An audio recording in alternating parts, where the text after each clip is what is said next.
Opa, opa, opa, boa noite, boa noite, boa noite, boa noite. Olá, boa noite a todos. Eu tô fazendo alguns testes aqui, tá? Para começar a live com olá, olá, olá, boa noite. Fazendo alguns testes aqui para começar a live com o professor Caetano, tá? Então, boa noite, Luciana, Milena.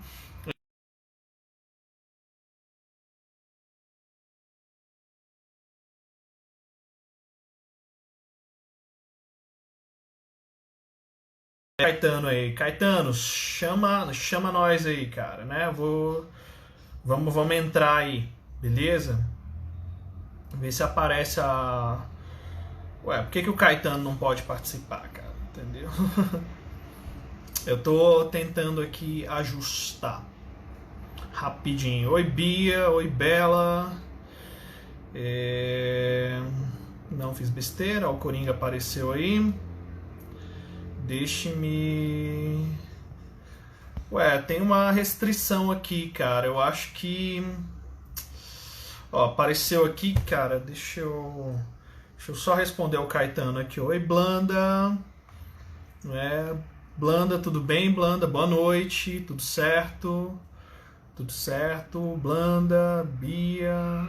Deixa eu ir acenando pro pessoal aqui. Mari, só um minuto aí, gente.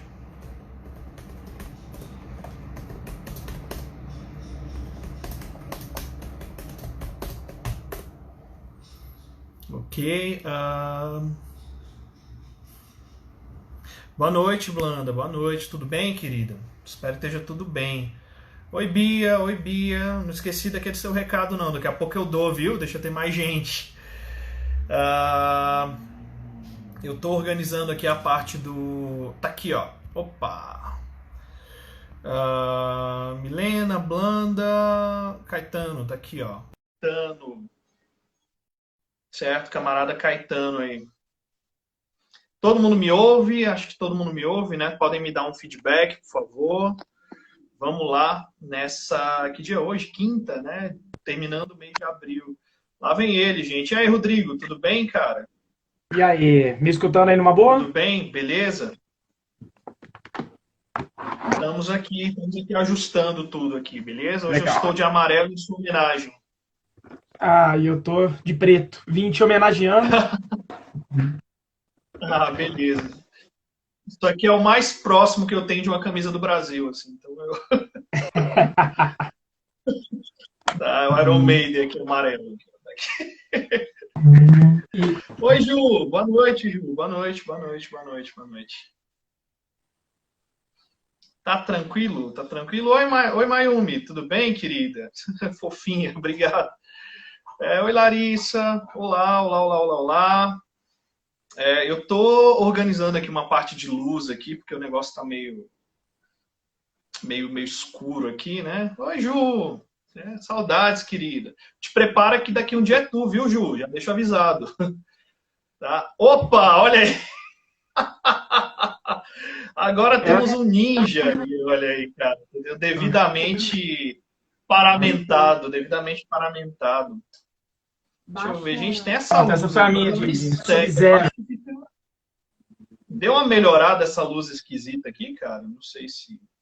Eu não sei se a minha tá Né? ruim. A Ju falou que a minha tá estourando aqui em cima, é isso mesmo? Não dá pra ver, cara. É porque a iluminação aqui nesse quarto é muito ruim. Mas eu acho. Oi, Ana Clara, boa noite. Apaga aí, Ju. Boa noite, boa noite, boa noite, boa noite. Deixa eu só fazer um teste aqui também. Deixa eu só aproveitar tudo. Só um minuto. Deixa eu.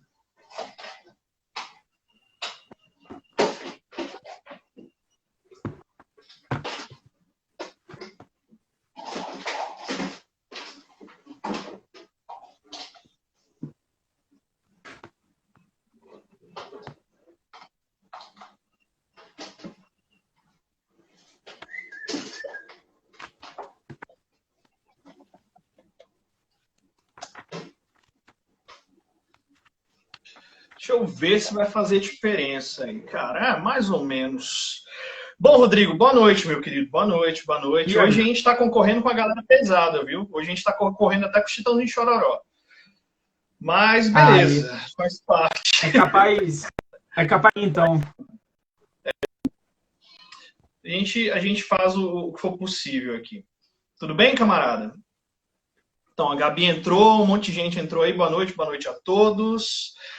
Cara, muito prazer que eu tô aqui para conversar com o Caetano hoje sobre um tema bem legal, tá? Um tema que abordagens de diferentes níveis, a gente vai tentar mais ou menos sintetizar, né, algumas coisinhas aqui para ajudar a galera, para botar a cabeça para pensar, ok? Nessa realidade nossa aí de quarentena, beleza? Então a gente vai falar sobre trabalho, né? A gente vai falar sobre trabalho. Mas não só sobre trabalho, né? Da relação de trabalho como elemento de construção da dignidade humana. Assim, eu acho que é um ponto bem legal. E é legal também, acho que o Caetano vai concordar comigo, que é um tema que pode ser abordado tanto numa perspectiva um pouco mais objetiva, né? Pensando assim, emprego, trabalho, desemprego, né? A realidade prática, vamos falar assim, como também numa perspectiva mais filosófica, simbólica mesmo, né? Entendeu? Da importância do trabalho, né? Do que significa, né? Enfim, da própria ideia de trabalho, não só o ato concreto em si, né? Mas do entendimento, né? Do que é o trabalho e do que é a dignidade humana, certo? Rodrigo, se eu falar besteira, me corrija, por favor. Não, manda ver, manda Tá? ver. Eu vou abrindo os trabalhos aqui, mas você fica à vontade, tem bastante coisa para a gente comentar. Beleza? Então, olha só, digamos que a gente vai ter que escrever sobre isso, né? Então, vamos pensar num contexto aí em que a gente tem que fazer um tipo de produção sobre isso. Então, eu acho que, né, eu sempre comento com os alunos que sempre que possível, que ele traga no texto dele um conceito sobre aquilo que está sendo trabalhado, ok? Porque aquilo ajuda a dar um norte para o texto dele. Esse conceito, enfim, a gente tem diferentes acepções aí, né? Mas quando você chega lá, por exemplo, a própria ideia de trabalho, a gente não tem um conceito pronto, universal, talvez, disso, né? A gente tem diferentes maneiras de enxergar isso. Mas quando o aluno, por exemplo, chega no texto dele e fala, olha, o trabalho aqui está sendo entendido dessa maneira, isso ajuda a dar um norte no processo de argumentação. Então, acho que a gente pode começar por aí, Rodrigo, mais ou menos falando como que a gente conceituaria trabalho. Você pode falar um pouquinho sobre É, isso? assim, do ponto de vista da teoria econômica moderna, e aí moderna eu estou colocando do século XIX para frente, né? Se Uhum. pensa em trabalho como o gasto de energia mesmo que o ser humano empreende na interação dele com a natureza para poder produzir bens, produzir riqueza. E é justamente o trabalho humano, né, é esse gasto de energia que, ao transformar a natureza, produz valor, produz efetivamente riqueza. Esse é um conceito que a gente encontra já Uhum. desde o John Locke, ou portanto ali nos Nossa. filósofos liberais, né, nos iluministas. Está em Adam Smith, na Riqueza das Nações. Isso está em Thompson, que era um economista britânico, também Davi Ricardo, que era um economista britânico, que até às vezes se comenta dele no ensino médio. Isso está em Marx, está em Engels, né, a definição clássica do Marx dentro do Capital. Então, acho que a concepção que seria segura de usar, né, seria essa capacidade que o ser humano tem de, ao gastar a sua energia, né, mental e física, interagindo com a natureza, transformando-a naquilo que o ser humano precisa para suprir as necessidades dele, né? Uhum. E aí eu queria só dar um desdobramento aqui, porque essa reflexão também tem no Adam Smith, tem no Marx, né? Que é se os animais seriam capazes de trabalhar, e se os animais são capazes de trabalhar, o que diferenciaria o trabalho humano do trabalho dos animais? Ou seja, Excelente, os eu ia te animais. perguntar isso. É, quer dizer, primeiro tem que definir o primeiro elemento, né? Os animais são capazes de trabalhar, ou seja, os animais são capazes, né, de, num esforço mental, não no nosso sentido, né? Mas a gente entende o esforço mental de determinados animais. Num esforço mental e físico, interagir com a natureza, transformar a natureza, né, em determinados elementos que eles precisam para a sobrevivência? E a resposta é sim, né? O Marx dá o exemplo de abelha, produção de colmeia, ou seja, a colmeia não é um dado da natureza, né? Ela não está lá, né? Anterior à abelha, né? A abelha a produz com o esforço dela. Para ficar Uhum. um pouco mais brasileiro, eu costumo dar o exemplo de João de Barro, né? ao produzir Aham. a casinha dele. Então, animais são capazes de trabalhar. O que diferenciaria, então, né, o trabalho humano do trabalho dos animais? E aí, alguns dos meninos aí que eu sei que estão acompanhando a live conhecem a distinção, né, que vai ser assim oferecida desde o John Locke até chegar ao Cara, Karl Marx. deu uma travada aqui para mim, rapidinho. Deu Foi, uma né? travada aqui para mim. Você pode só emendar aí para mim, por favor? Tá. Mas não, mas eu vi que, inclusive, a participação da galera desapareceu aqui para mim. É porque, cara, eu desativei os comentários, inclusive eu estava Ah, esperando uma brecha para falar isso.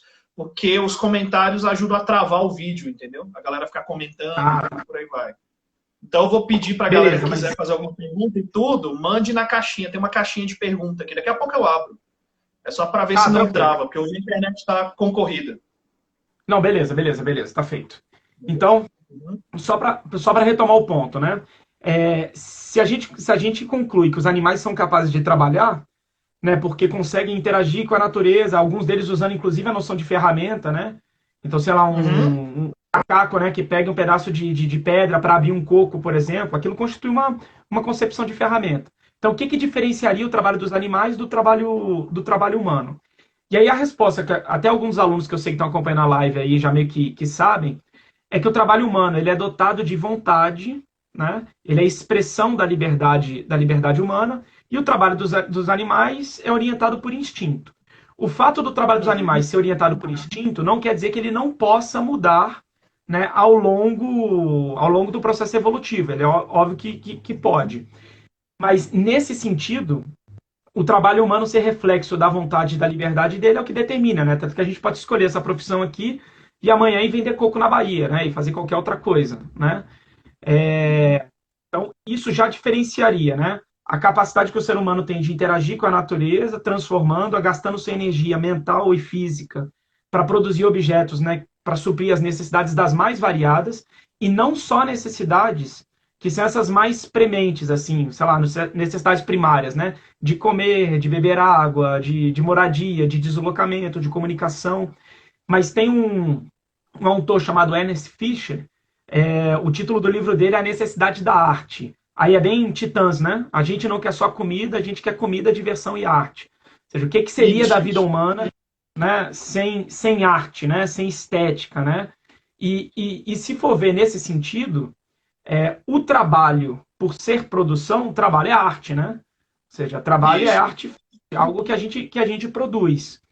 Então, tem teóricos, inclusive, dessa economia da virada do século XIX para o século XX, que tratam, inclusive, a noção de artesão, né, e de um artista muito próximos, né? Assim, ambos Isso, estão isso. criando e estão criando. A raiz da palavra é a Exa- mesma, né? Exatamente, a raiz é a mesma, né?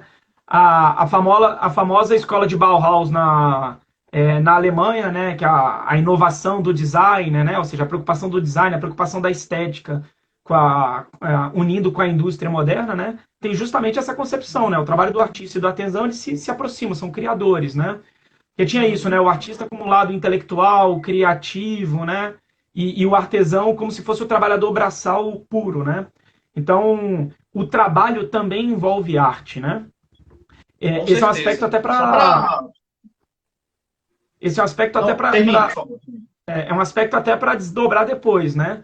Quando o trabalho perde a Sim. sua, a sua dimensão artística, o quão enfadonho, maçante, alienante ele se torna, né? Então, bom, Uhum. é óbvio que não dá para todo trabalho ser criativo o tempo todo. Isso é um mal da nossa época, inclusive, né? Parece que a gente Sim, sempre tem sim. que trabalhar com o que gosta somente, né? Viver uma felicidade plena, sabe? Essas ilusões, né? De qualquer forma, assim, eu acho que dá trabalho nesses termos.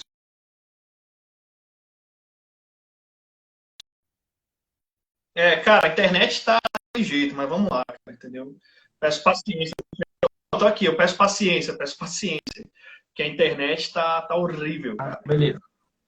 Bom, não sei se a galera Horrível. perdeu, né? De qualquer forma, assim, eu ia concluir, pelo menos essa primeira parte, para a gente circunscrever essa noção de trabalho nesses termos, né? Uhum.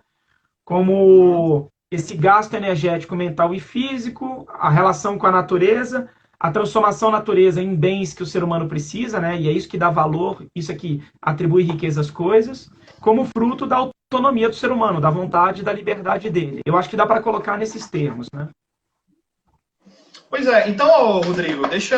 Eu tô travando muito aí, como é que tá, cara? A minha internet tá só Jesus aí. Então Não, ela vamos deu uma lá. travada aqui mesmo. Você ficou Cara, vamos lá. Você vai me tirando. avisando aí. Você tá embaçado aí pra mim. Deixa eu ver se eu trocar de lado aqui rapidinho, gente. Deixa eu ver se Eu tô melhora aqui. embaçado. Não sei, agora tem a luz ali. Peraí. Bom, beleza. Olha só. Deixa eu segurar aqui rapidinho. Então, não sei se deu uma melhorada aí. Eu queria só destacar aí um ponto, né? 2 pontos em cima do que você falou, né? Eu posso, então, fazer uma reflexão ou ponderar, talvez até pensar em colocar isso no papel, de que o trabalho humano, ele está aí, ele é dotado de uma consciência, sabe, né? Exato. De que existe aí por trás né, Ah, é. não apenas a ação, né? Mas a consciência também. Exato, exato. Até porque, para a própria fabricação dos objetos, eu tenho que ter Uhum. uma consciência do que eles serão, né? Aham. Então, é Não, óbvio que o elemento. beleza. A gente pode considerar o seguinte: que quando você aprende a fazer aquele objeto, ele vai ganhando um quê de mecânico que você tira Uhum. um pouco daquele esforço mental, daquela consciência, mas a consciência sempre estará lá, ela faz parte, até para ter noção do que o objeto é, né? Isso é a Uhum. definição sartriana, inclusive, de objetos, né? Os objetos, Ah, massa. primeiro eles nascem como essência e depois como existência, né? Ou seja, Ah, primeiro o objeto nasce como ideia, como conceito, para depois existir no mundo, fisicamente, materialmente, né? uhum. E Não, assim, massa. e nesse sentido, um objeto pode renascer ou pode nascer propriamente dito, mudando apenas o conceito, né? Ou seja, se eu pego um Uhum. copo e coloco um algodão e coloco um feijãozinho, agora não é mais um copo, é um vaso. Ou seja, mesmo aparentemente eu não mudando fisicamente o objeto, é um outro objeto agora, porque mentalmente ele Sim, foi sim, sim. alterado, né? Tanto que Massa, massa. se alguém pegar esse seu vaso e quiser colocar água para beber, você vai, ô, maluco, olha o meu vaso aí, né? Vai matar o meu feijão afogado? Exatamente. Há E a uma dívida. gente já. E a gente já não vai pegar, justamente, a gente já vai se limitar a não pegar aquele copo, enfim, aquela coisa toda, Exato, porque a gente exato. já deu um outro uso, atribuiu um outro uso para ele, apesar da Exatamente. forma exatamente não ser exatamente diferente. Mas aí eu queria pegar o gancho do que você falou da arte, né? Porque quando a gente fala muito de arte, de literatura, faz reflexões sobre isso, a gente ainda tem uma visão que predomina, assim, muito nas pessoas, no senso comum, de que o trabalho artístico, ou de que a produção artística é uma coisa ainda muito intuitiva, é uma coisa ainda muito ligada É, a elementos, sei lá, sobrenaturais, a inspiração, a uma série de é. coisas. E tem um ponto que sempre precisa ser destacado, até para a galera de prova mesmo, sobretudo se for pensar ali naquela coisa do estilo mais UNB, ou na literatura contemporânea, ou em caras assim que dão um super trabalho para interpretar, como o João Cabral de Melo Neto, entender que por trás do texto, enfim, da obra, há o trabalho, certo? Há um trabalho ali, né? Há um trabalho, Não, né, o João Cabral de sistemático, Mello, uma coisa. o João Cabral talvez seja o exemplo disso, né? Sim, sim, exatamente. De método, de rigor, de reflexão. É claro que as inspirações vêm, né? É É, claro que os fatos, as situações, os acontecimentos, as experiências, elas inspiram. Mas a gente não pode ignorar que o trabalho, que arte é trabalho, certo? Né? E que quando eu estou analisando um texto, quando eu estou analisando um romance, quando eu estou analisando um poema, que seja, um dos elementos que vai me permitir compreender melhor aquilo é tentar entender qual foi o trabalho que há ali por trás. Certo? É por isso que a gente vai exato. ver que na literatura é muito recorrente, não só na literatura, mas na arte, se a gente considerasse a arte moderna e contemporânea, a reflexão sobre o próprio trabalho artístico, sabe? Essa dimensão que a gente pode chamar de uma dimensão autorreferencial, que é mais comumente chamada de metalinguagem, certo? Ou seja, né, Eu até a obra voltando para si mesma aí. eu vou puxar esse gancho depois para a gente falar de uma noção de Uhum, trabalho imaterial que tem sido meio que banalizada dentro da lógica neoliberal. É um conceito trabalhado por um filósofo austríaco radicado na França, que é o André Gortz. e vai ser até uma maneira da gente completar o raciocínio que eu vou trazer da sociedade do cansaço depois, né, de um filósofo Excelente. sul-coreano, que tá ficando mais em evidência, né? O filósofo sul-coreano é radicado na Alemanha, né? O Bong Joon-han. Então depois a gente comenta isso, mas eu vou resgatar essa noção do trabalho artístico ser trabalho, mas ele ter o Uhum. elemento intelectual muito muito presente, às vezes mais do que o físico, né? Aham. E essa noção de trabalho imaterial, de capital imaterial, como que isso entra na obra de arte, como que isso entra numa banalização do setor neoliberal. Depois eu vou puxar esse gancho, vamos ver se a gente não esquece de comentar Isso. isso.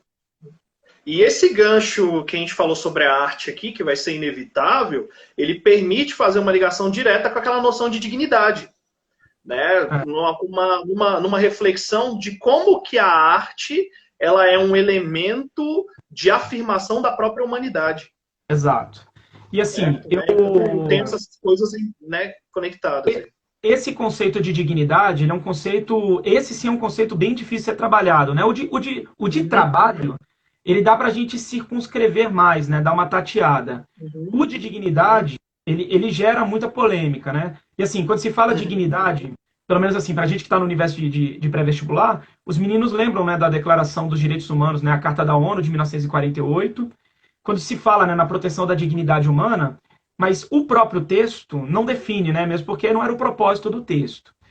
Então, uhum, que eu acho que a gente pode tatear para chegar em dignidade humana, né? Pelo menos assim, o que eu costumo uhum, trabalhar em sala.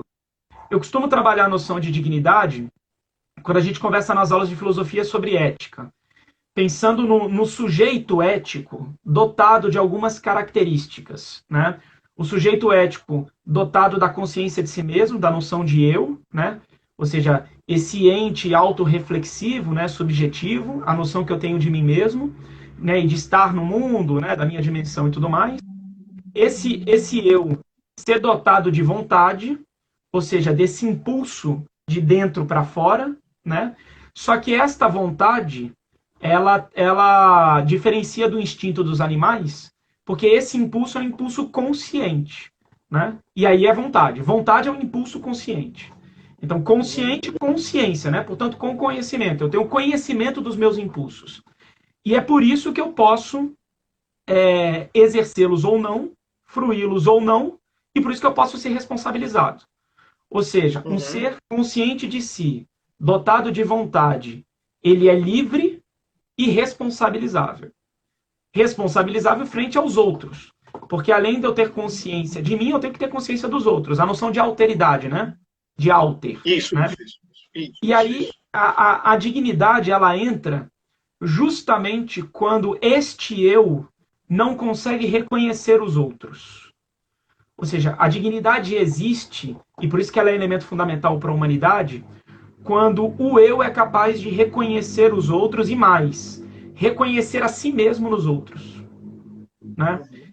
Quer dizer, como nós somos ainda filhos da modernidade, né? Tanto que a expressão que se usa é a pós-modernidade. Ou seja, Isso. ainda temos conexão com a modernidade. Naquela noção, né, do código cartesiano, né, vamos dizer assim, o fundador da modernidade, né, o penso logo existo, a concepção cartesiana é de que a consciência que eu tenho de mim, ela nunca vai ser a mesma consciência que eu tenho dos outros. Porque a experiência que eu tenho comigo mesmo, ela é tão mais viva que eu não consigo ter a mesma coisa com o outro. Só que Uhum. essa concepção de alguma forma, ela foi conduzindo a um isolamento do eu, aquilo que em filosofia é chamado de solipsismo. Né? Não é uma palavra para as redações, né? Acho que não precisamos Com disso, certeza, com certeza, com certeza. Né? mas a ideia do solipsismo é isso, né? De solipsismo, solilóquio, né? A ideia de um isolamento do eu. E esse isolamento do meu exagerado, como nós acabamos tendo, né, na pós-modernidade, ele faz com que muitos de nós não consigam se enxergar nos outros, né? E é nesse Uhum. sentido que você elimina a dignidade, né? Uhum. Então, talvez o maior exemplo do século XX tenha sido o Holocausto, né? Quer dizer, o, Uhum. o Holocausto judeu, mas também o Holocausto armênio, que foi executado pelo Império Turco-Otomano contra os armênios na Primeira Guerra Mundial, em 1915. São 2,5 milhões, né, de armênios que foram executados pelo Império Turco-Otomano. Ou seja, o fenômeno do Holocausto ele não é o Holocausto, apenas o Holocausto judaico, né, na Segunda Guerra Mundial. Como também não só atingiu judeus, né, atingiu homossexuais, atingiu deficientes físicos, né, anões, ciganos, eslavos, né, o repertório é hediondo e vasto, né. De qualquer forma, eu não me enxergar no outro faz com que eu anule a dignidade dele. Então, esse é um elemento central na noção de dignidade, né? Quando eu consigo me enxergar no outro e, portanto, há o reconhecimento de humanidade. E talvez a humanidade seja justamente isso, né? A humanidade seja a capacidade que nós temos de nos reconhecer uns nos outros. Né? Quando você elimina isso, né, você é capaz de eliminar o outro, de exterminar o outro. E aí, por exemplo, a gente pode ir para o caso radical do Holocausto, mas a pobreza tira a dignidade das pessoas. Né? Sim. Ou seja, ao ver um indivíduo numa situação de pauperismo extrema, a gente é capaz, às vezes, de não se enxergar naquela figura. Né? Sim. As doenças mentais são capazes de fazer isso. Né? Ou o indivíduo extremamente maldoso. Tanto que, assim, a característica de atribuir loucura ao Hitler é, de alguma maneira, tentar tirar o Hitler do mesmo grupo de humanos que eu, porque seria insuportável imaginar que eu, sendo ser humano como Hitler e ele sendo como eu posso me comportar daquela maneira. Né? Sim. Então, as categorias de exclusões, né, a pobreza, são formas de também tirar a dignidade, né, dos outros. Sim, e que estão muito vinculadas à noção de trabalho, né?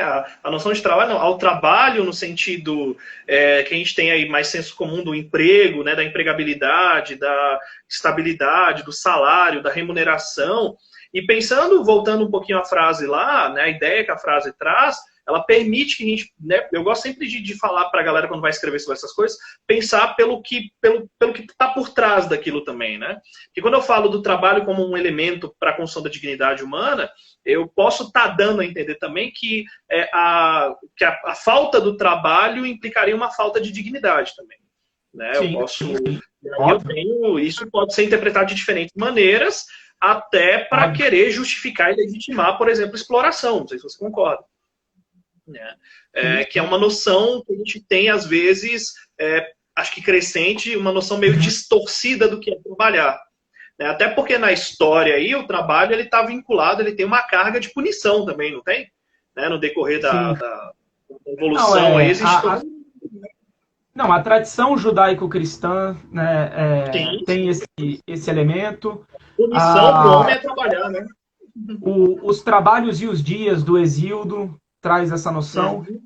E assim, isso é legal de pensar, né? Porque a gente está colocando o trabalho como ligado à dignidade, mas isso é uma noção recente, ou pelo menos assim, né? A gente está levando em consideração o trabalho que também é físico, né? A gente está considerando o trabalho físico e mental, os dois ao mesmo tempo. Sendo que, para gregos, né, e o Aristóteles embora não fosse grego, fosse macedônico, né, ele pode ser uma síntese disso, mas também nos trabalhos dos dias do Exíodo, também na tradição judaico-cristã, o trabalho de fato é algo indigno, né? Porque na tradição judaico-cristã, a situação de trabalhar ela é pós-pecado original. Então, assim, o trabalho é visto como merecimento punitivo. Basta lembrar da origem da palavra trabalho, né? Vem de trípolis, que é tortura. Então Isso. É ser madruga, né? Não existe trabalho ruim, ruim é ter que trabalhar, né? O filósofo é seu madruga, né? Valesca, seu madruga, tudo filósofo, né? Exatamente. Fala. Não, eu só ia localizar a galera que eu citei, o Exíodo, né? O Exíodo tem essa obra, Os Trabalhos e os Dias, e assim, alguns historiadores consideram que ele pode ter tido algum vínculo com Homero, se é que o Homero existiu, né? Também se discute isso. E o Tiago provavelmente foi daqueles que leu Ilíada em uma semana, Odisseia em uma semana. Eu não sei se o Trabalhos e os Dias estava Sim. aí só para Passei por ele também. Assim. tinha um professor das letras, o Sobral, que ele passava Sim. a lista bibliográfica, a lista de livros para ler no curso dele. E aí todos esses livros eram uma semana para ser lido. Então você tinha a Ilíada, uma semana, a Odisseia, uma semana, os Trabalhos e os Dias, uma Eneida, semana, uma semana. a Sempre, Eneida, sempre, uma sempre. semana, a Divina Comédia, uma semana. Era só Sim, porrada, sim. como se Ah, não às houvesse algo mais. vezes, às vezes ele pegava, sei lá, tipo o Ivan Ioé, que tem mais de 1000 páginas, e colocava em duas. Assim. Às vezes, entendeu? Pra Então, gente ficar de boa, né? passamos por isso, né? Ah, sim, sim, sim, sim. Né? Trabalhamos, ralamos muito, né? E aí, ô Caetano, a Mas, gente pode. Thiago, ô Frajolinho, Conta, conta. só pra eu retomar, assim, aí olha só, Relaxa. a lógica dos trabalhos e os dias, né, e aí, óbvio, você me ajuda aí, né, que envolve aquela história do Prometeu e Epimeteu, né, os dois irmãos gêmeos, Sim, sim. e vai envolver a Pandora, né. Prometeu e Uhum. Epimeteu, os dois irmãos gêmeos, né, esse radical, né, Metz, né, ele quer dizer sapiência, sabedoria, né, sagacidade. Então, o Prometeu é quem entende as coisas antes, o Epimeteu é quem entende as coisas depois, né? São irmãos gêmeos. Sendo que o Prometeu tenta roubar o fogo divino, né? O fogo divino dos Isso, deuses. isso. Seria essa ideia de se tornar equivalente aos deuses, né?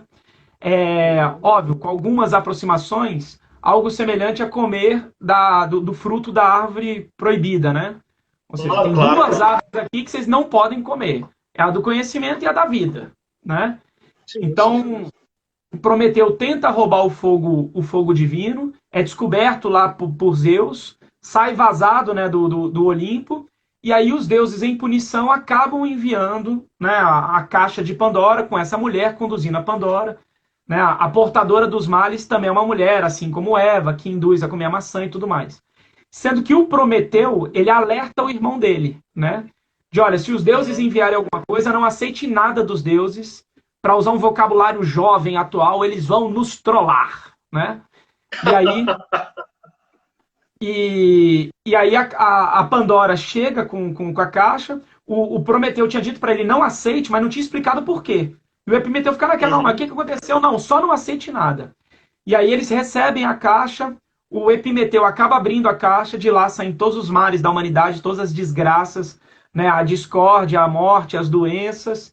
E aí ele se toca de, era a caixa que meu irmão, né, não tinha falado para não abrir. Mas como ele é o Epimeteu, o cara que entende as coisas depois, né, já era. Ou seja, eles são, o fato de serem irmãos gêmeos é a natureza humana, né? Pode entender as Uhum. coisas antes, pode entender as coisas depois, né? Ou seja, e o último elemento da caixa é a esperança, né? Que é aquilo Sim, que sim, sim. mantém o ser humano na ativa, né? Mas no fundo, é essa guerra perdida, né? A gente vai morrer e pronto, né?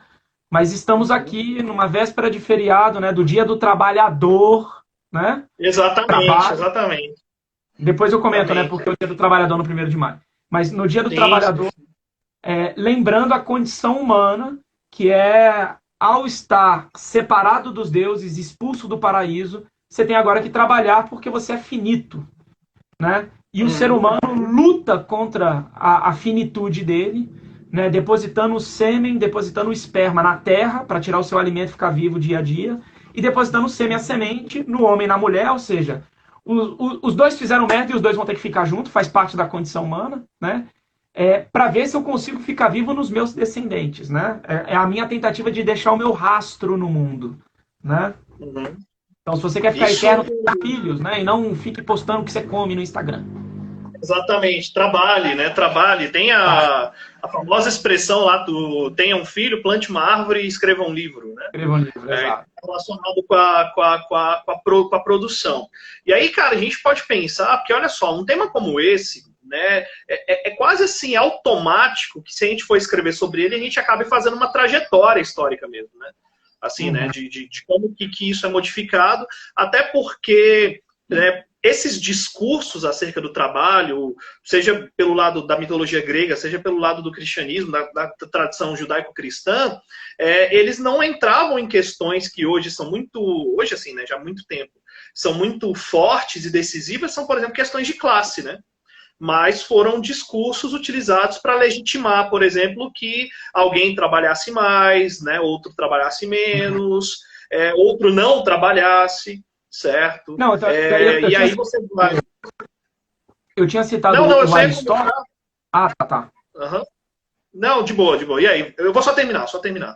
E aí você vai percebendo como que, se a gente for olhar a própria história do Brasil, que eu acho que é um caso muito, muito peculiar, muito particular também, né? Com toda a questão da escravidão e o legado que ela deixa, as péssimas condições de trabalho e tudo, e mesmo assim, essa ênfase, esse quase fetiche do trabalhar muito, produzir, né, que acaba gerando um grande mal-estar mesmo, né, para a nossa sociedade, a partir de valores ou de noções totalmente equivocadas, né? Porque para muitos de nós, ou para nós meros mortais, a gente tem aquele impulso, aquela ideia de que quanto mais trabalhar, a nossa vida vai ser melhor. Só que isso não acontece na prática, né? E isso vai, né, reforçando um ciclo que é perigoso, porque esse é um ponto que eu queria colocar também, porque a gente percebe o quanto que vai predominando em muitas pessoas, por falta de conhecimento, por uma série de motivos, uma visão meio conformista. Do tipo, é assim mesmo, sempre foi assim com meu pai, vai ser assim comigo, né? Então, acho que é interessante também pensar que as coisas não precisam ser como são, né? Que há um processo aí por trás e que ele pode ser modificado. E eu acho que esse momento agora da pandemia, do distanciamento, do isolamento, de tudo que a gente está vivenciando, nos está colocando cara a cara com questões como essa. Não sei se você concorda. Cara, a colocação lá da sociedade do cansaço, que eu queria trabalhar a ideia de trabalho imaterial, de capital imaterial, vão muito nesse ponto. Inclusive, nisso que você tocou, de ser possível uma mudança, né? Eu só queria, até para dar aquela linha histórica, né, que você comentou, do ponto de vista mental, do ponto de vista das ideias, eu tinha começado assim, do Aristóteles, mesmo não sendo grego, dele poder ser uma síntese, né, desse pensamento grego, como o trabalho sendo algo indigno, né? E identificar que o que se considerava digno na lógica aristotélica, grega, e que serve para Roma, né? E que tem a ver com o exercício da cidadania, o exercício da política, o exercício da reflexão, isso não é trabalho, né? O trabalho é aquilo que era feito pelos escravos. E existe neste mundo uma convicção que só vai ser quebrada, Revolução Francesa, Revolução Industrial, de que as pessoas nascem, são desiguais e que cada um tem que ganhar o seu de acordo com a sua condição natural, né? E aí, alguns meninos eu sei que também conhecem essa reflexão. O Aristóteles considerava que uma vida digna, né, era uma vida de exercício do talento. E um talento é algo que o universo te dá, né? O universo te concebe, ou seja, a gente faz parte de algo maior, desse cosmos, né? Desse todo que tem uma lógica própria, né? Que é dotado de uma racionalidade, está integrado a isso. E cada um de nós, ou pelo menos assim, uma parte de nós, uma minoria de nós, nasce dotada de talento. Uma vida digna de quem nasce com talento é exercitar o seu talento, aprimorar o seu talento, né? Quem não nasce com talento deve trabalhar para quem tem talento se exercite. Então, o exemplo que eu até brinco em sala é o Messi se exercita, o resto do Barcelona trabalha. Ou seja, não se espera do Messi que ele marque lateral, que ele cumpra funções táticas, que ele cumpra funções defensivas. Se espera do Messi, né, que ele simplesmente aflore o futebol, né? O Messi é um fenômeno, porque a palavra fenômeno vem de aparecer, né? O Messi é um fenômeno porque através do Messi o futebol aparece, né? A lógica fenomenológica, né? Então, ele é o melhor. E essa é uma mentalidade que perdurou durante o período medieval, né? Então, não há frase mais incorreta do que o trabalho enobrece. Para o nobre, o trabalho não enobrece, né? Isso é uma adaptação protestante, calvinista, já na Idade Moderna.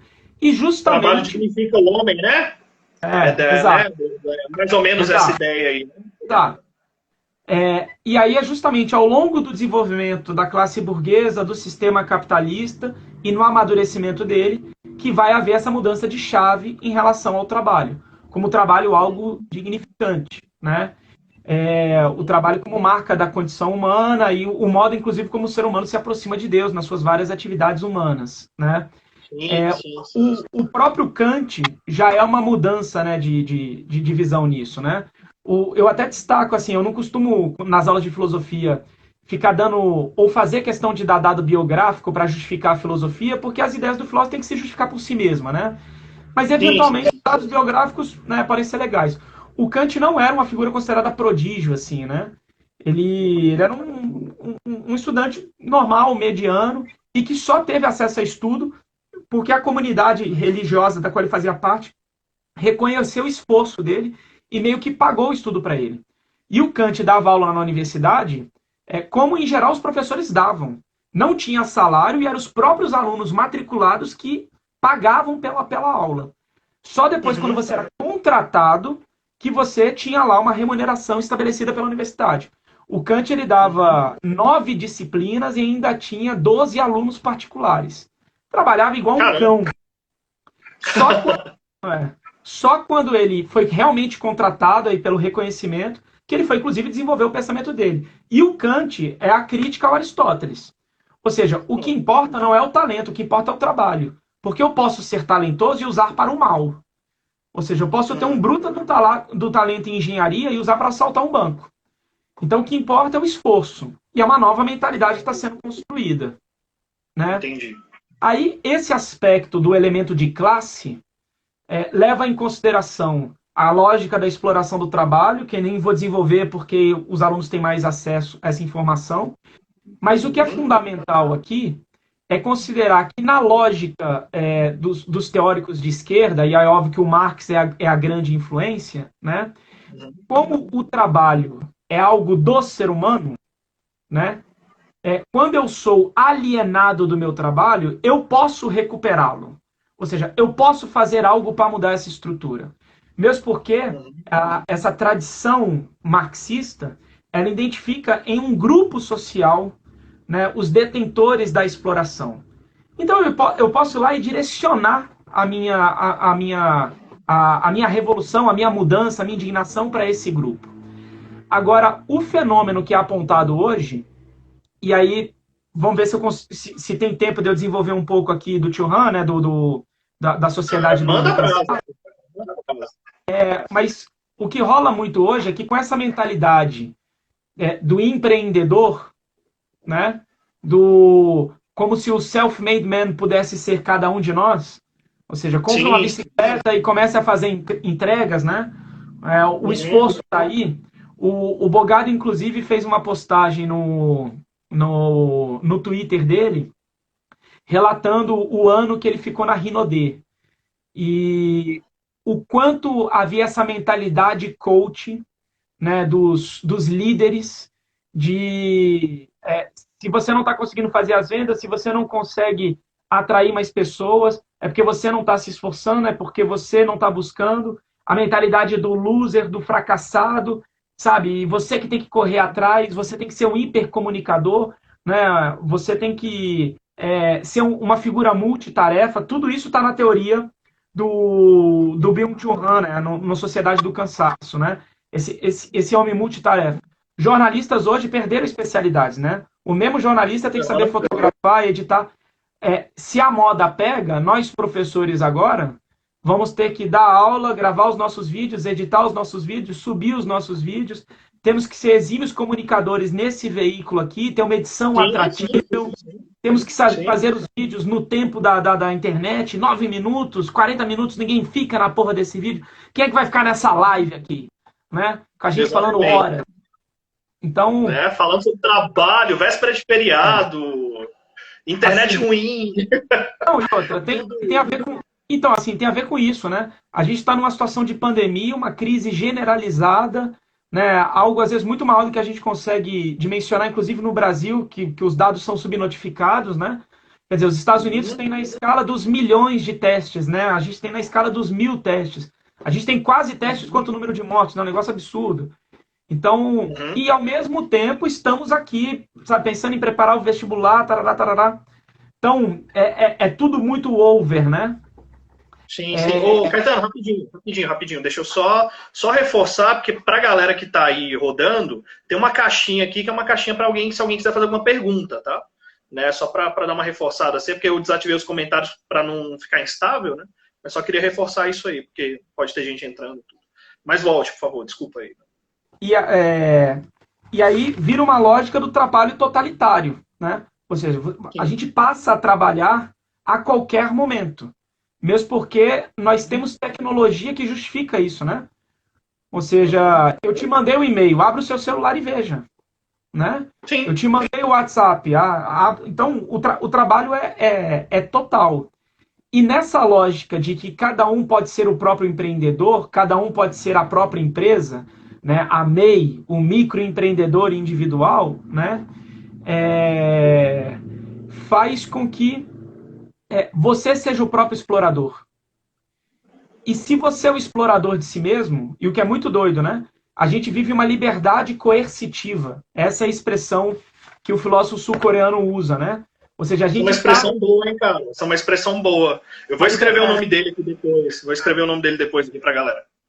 Uma liberdade coercitiva, porque ao ser empreendedor de si mesmo, você se sente livre. Mas há uma pressão para que você faça isso, né? Sim. E se por um acaso eu sou o explorador de mim mesmo, e ao ser o explorador de mim mesmo, qual é o nível, qual é o patamar? Ou seja, não tem um parâmetro.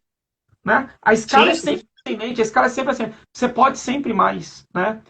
Vamos pensar no filme Cisne Negro, por exemplo. Né? Exato.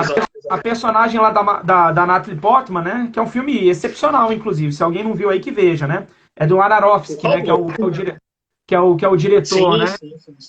Sim. Ele fez o Requiem para um filme Sonho. chamado Mãe. Ele fez o Requiem para um Sonho, né? Fez o Mãe. E ele fez aquela versão do Noé. Ele fez aquela versão recente do Noé. Perfeito. Diretosaço, assim. A personagem da Natalie Portman, ela vai até o esgotamento total em busca daquela perfeição. E não, embora assim haja uma expectativa da mãe, uma pressão do treinador, a pessoa que mais se explora é ela mesma, né? Ela vai até as últimas consequências, né, num processo de autodestruição. Esse filósofo sul-coreano, ele tem uma formação heideggeriana. E tem um conceito do Heidegger, que é o famoso ser para a morte, né? De que a morte é o direcionamento do ser humano e a morte é o que dá sentido, né? Ou seja, se deparar com a morte, ser consciente da morte, é o que dá sentido para a vida humana.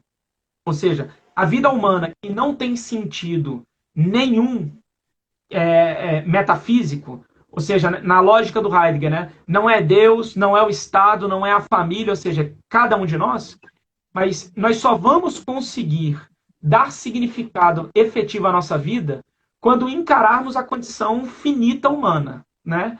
E a morte, ela ronda a todo tempo, né? Então, a morte dá significado porque se fôssemos eternos, né? Fazer o Enem desse ano, fazer o Enem daqui a 1 milhão de anos, não faria diferença nenhuma. Ou seja, se não há um prazo de validade, as coisas perdem sentido de ser feita agora ou depois, né?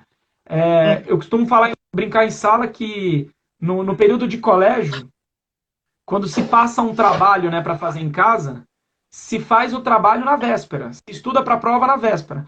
Ou seja, o dia da prova é como se fosse a experiência de morte. E aí, quando a prova, é agora. Ou seja, aí agora se eu não estudar, né, aí não tem como, ou seja, agora ganhou sentido. Mas quando a prova está distante demais, né, quando a coisa está muito longe, quando a gente tem um pequeno de experiência de eterno, as coisas perdem significado.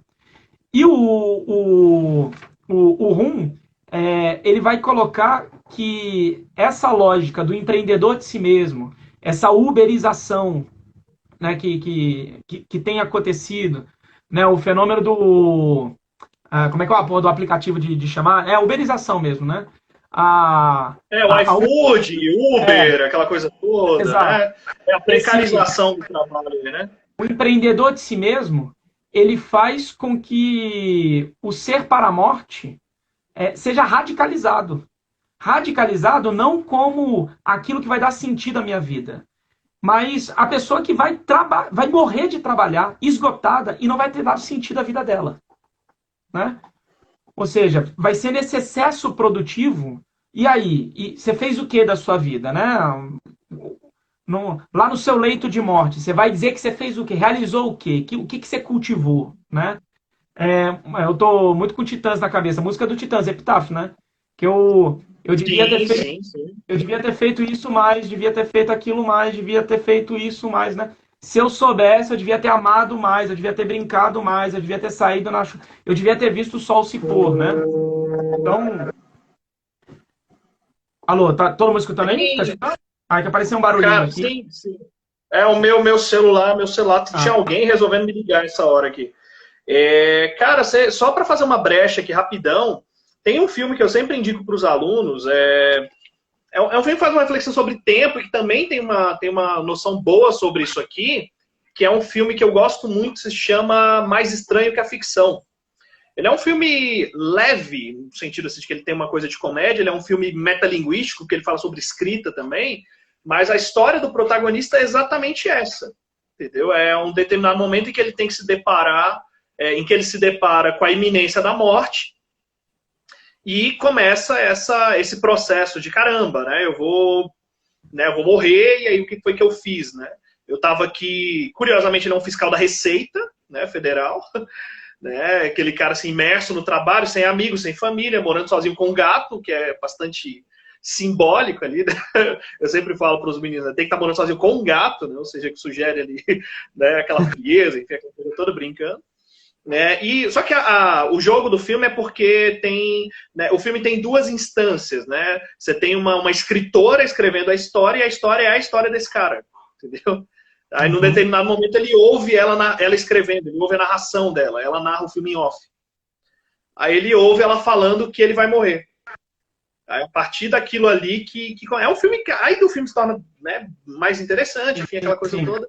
Mas é um filme que cruza bem essa reflexão toda, assim, de uma maneira um pouco mais leve, mas que coloca esses pontos todos. Que a gente vai, enfim, eu tô muito condicionado pelo Machado, enfim, esses últimos dias andei falando bastante dele, e sou suspeito, né, obviamente. Mas o Machado, ele trazia uma coisa que era muito forte na literatura dele e que ainda hoje está aí, né, como marca aqui do Brasil. Inclusive, eu queria que depois você entrasse um pouquinho mais especificamente aqui na realidade do nosso país, assim, em tudo, né?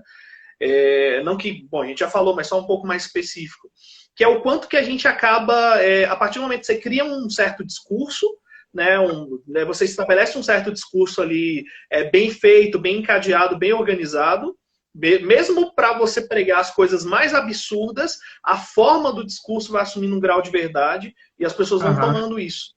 E isso contribui para uma naturalização de coisas tipo abomináveis. Por exemplo, você já viu quanto que entre nós, e aqui eu me incluo, né, entre nós é comum a gente ficar numa espécie de competição de cansaço, competição de trabalho, competição de, olha, eu tô com, vamos pensar no nosso caso, eu tô com tantas aulas, não, mas eu estou com tantas, não, mas eu trabalhei sábado, não, mas eu trabalhei domingo, como, né, celebrando isso de alguma maneira, né? Como se estivesse correndo atrás de um tipo de prêmio, né?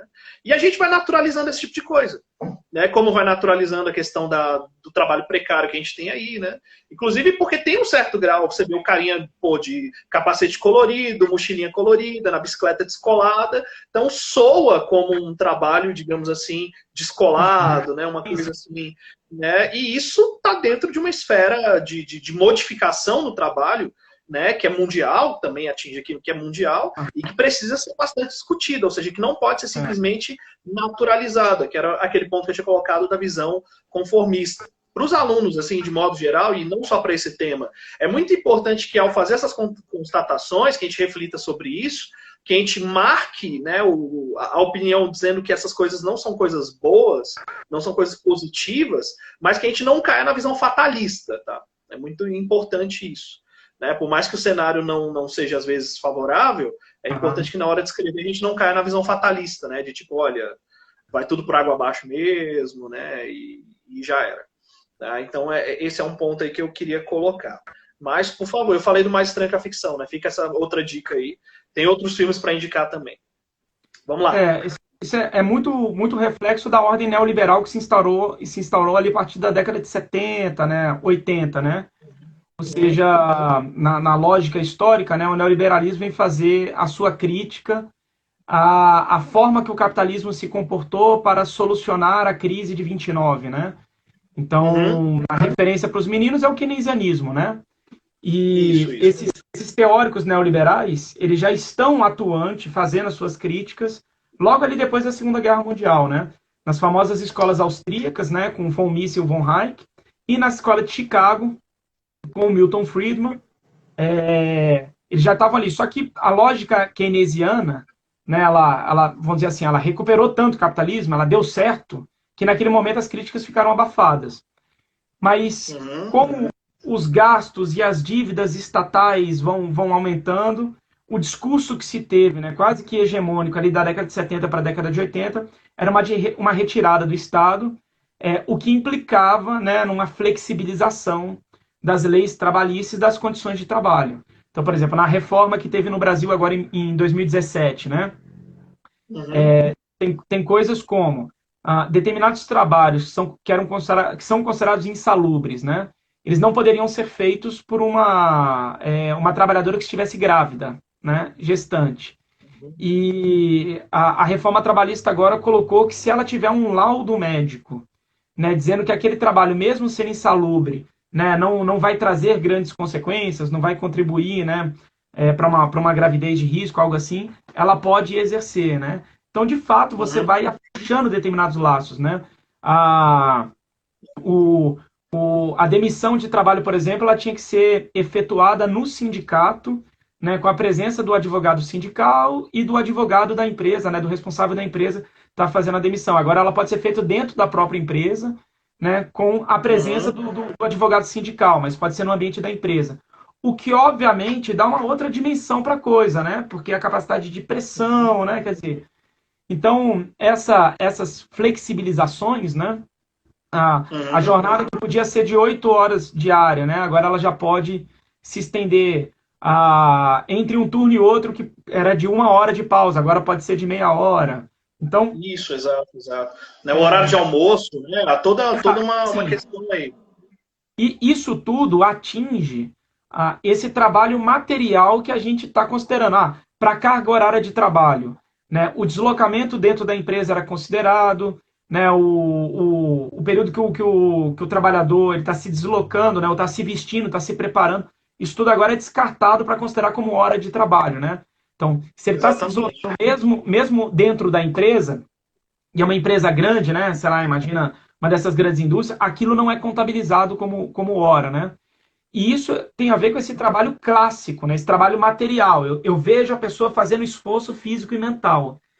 Mas tem essa outra dimensão que é o que eu estava chamando a referência, né? Do filósofo austríaco, e que é uma base para entender o ranking também, que é desse trabalho imaterial. Porque Uhum.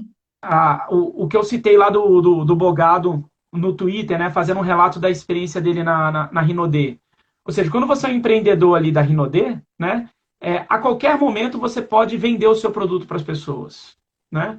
Uhum. Sendo que esse momento que você pode estar vendendo o produto para as pessoas, que a qualquer momento, na festa de família, no descanso, no clube que eu fui, né, esse trabalho, ele não é exatamente quantificável.